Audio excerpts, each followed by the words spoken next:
लोगों के लिए कुछ भी असंभव नहीं। पीएम मोदी ने अपने आवास पर मुद्रा योजना के 10 साल पूरे होने पर लाभार्थियों से की बात। बोले, मुद्रा योजना ने कई सपनों को हकीकत में बदला है। इससे लोगों को सशक्त बनाया है, जिन्हें पहले वित्तीय सहायता से वंचित रखा गया। केंद्र सरकार के फैसले से जनता को मिली राहत। पेट्रोल डीजल पर एक्साइज 2 रुपए बढ़ी। तेल कंपनियां उठाएगी बोझ। वहीं क्रूड ऑयल 4 साल के निचले स्तर पर पहुंचा। 2 दिवसीय अधिवेशन के लिए राहुल, सोनिया गांधी समेत देश भर से 1700 से ज्यादा पहुंचे एआईसीसी डेलीगेट्स अहमदाबाद पहुंचे। पार्टी के मुताबिक यह अधिवेशन गुजरात में संगठन को मजबूत करने और 2027 के विधानसभा चुनाव के लिए रोडमैप तैयार करने की दिशा में एक बड़ा कदम होगा। सरकारी कर्मचारियों के लिए खुशखबरी। केंद्रीय कर्मचारियों को ड्रेस या विशिष्ट पोशाक खरीदने के लिए मिलने वाला भत्ता अब साल में एक बार से ज्यादा बार मिलेगा। अभी तक यह भत्ता साल में एक बार ही दिया जाता था। 2023-24 में बीजेपी को मिला सबसे ज्यादा चंदा। कांग्रेस आम आदमी पार्टी के मुकाबले 6 गुना ज्यादा। वहीं 6 पार्टियों को 2544 करोड़ रुपए फंड मिला। एडिया ने जारी की रिपोर्ट।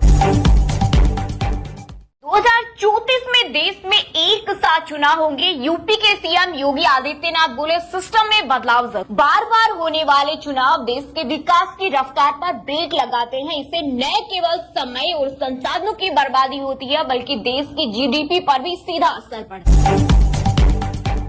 दिल्ली में इस साल 15 अगस्त से बंद होंगे सीएनजी ऑटो। दिल्ली सरकार की ईवी पॉलिसी 2.0 के ड्राफ्ट से सामने आया चौंकाने वाला प्लान। इस नीति में पुराने वाहनों को इलेक्ट्रिक में बदलने की दिशा में कई कदम उठाए जाएंगे। सुप्रीम कोर्ट ने 100% वीवीपैट गिनती की याचिका की खारिज। कहा, मामले पर पहले ही फैसला दिया जा चुका है, दोबारा सुनवाई नहीं होगी।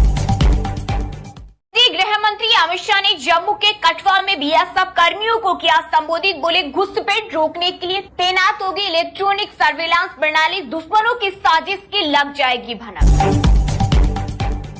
नीतीश कैबिनेट ने बिहार के मंत्रियों के वेतन और भत्तों में बढ़ोतरी का किया ऐलान। इसके साथ ही कैबिनेट की बैठक में 27,330 पदों पर बहाली करने का भी लिया निर्णय। वक्फ संशोधन एक्ट के खिलाफ सुप्रीम कोर्ट पहुंचे जेडीयू के मुस्लिम नेता, दायर की याचिका। वहीं all India Muslim personal law board ने 11 अप्रैल से पूरे देश में विरोध प्रदर्शन करने की घोषणा की। विराट कोहली ने वर्ल्ड क्रिकेट में मचाया तहलका। 13,000 T20 रन बनाने वाले पहले भारतीय बने। वहीं सबसे ज्यादा रन बनाने वाले दुनिया के 5वें बल्लेबाज हैं। रामलला के बाद राजा राम, मई में एक और प्राण प्रतिष्ठा समारोह की तैयारी। रामलला के बाद अब राम दरबार की होगी स्थापना। इस समारोह में भगवान राम को राजा के रूप में स्थापित किया जाएगा। ट्रंप टैरिफ के बाद शेयर बाजार निवेशकों के लिए आई राहत की खबर। बड़ी गिरावट के बाद 1100 अंक की बढ़त के साथ खुला सेंसेक्स, निफ्टी में भी आई तेजी।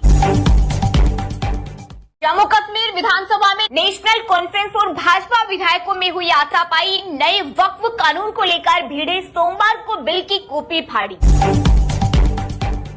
पीएम मोदी मनुष्य नहीं अवतार हैं। बीजेपी सांसद एवं बॉलीवुड एक्ट्रेस कंगना रनौत बोली, 2014 से पहले देश को सब खा रहे थे, प्रधानमंत्री आए तो विकास शुरू। ममता बनर्जी को जेल में होना चाहिए। केंद्रीय शिक्षा राज्य मंत्री सुकांत मजूमदार ने बंगाल सीएम पर लगाया घोटाले में शामिल लगाने को बचाने का आरोप। बोले, बंगाल की शिक्षा व्यवस्था बर्बाद कर दी।